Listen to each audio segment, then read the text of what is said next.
غافل منشین که میرسد روز جزا، از هر عملت زی حق رسد بر تو سزا. گفتی که با پیر توبه سازی تو، ولی می ترسم از آن که نوجوان گردی قضا. نتوانیدی اگر به هیچ کس نانی، هرگز مترش زی شخص خود سلطانی.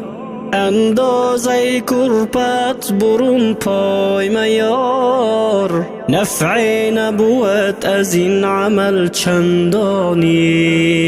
روزی برسد روی از این خانه برون، آواره و سرسان به صحرای جنون. هر نیک و بدی در این جهان کرده بودی، آماده بشو وقت جواب از کنون. ای آن که زی بوی ثروت امروز مستی، با کیف و صفا و عیش و نوش پا بستی.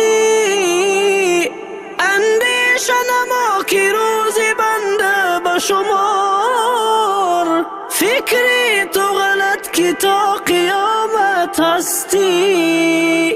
ای بنده که امروز چنان مشهوری، از فرض خدا سنتی رسول دوری. در قدرت اگر به اوج افلاک رسی، روزی برسد که عاقبت در گوری. شب می گذرد چو باز آید سحری، ای بنده غافل چه کنی نوحگری.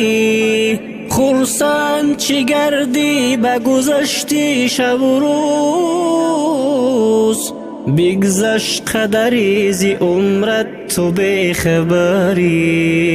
خواهی که در این زمان باشی تو عزیز، جوینده پی خیرت شو و عقل و تمیز.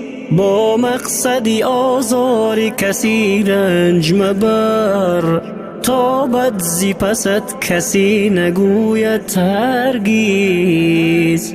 در منت دنیا گرفتار مباش، از دوست عزیز به هیچ چیز زور مباش. گر دوست تو را حاتمی توی خواهد بود، منتش مکش به پیش او خار مباش. یا رب تو یگانه خالقی ارض و سما، بین مای رحم تا نروم رای خطا. من ره گذرم چنان از این راه بروم، کاسی نشوم پیش تو بر روز جزا. ای بنده بکش تا ز گناه پاک شوی، در علم زمانه تا به افلاک شوی. مغرور مباش و پند پیران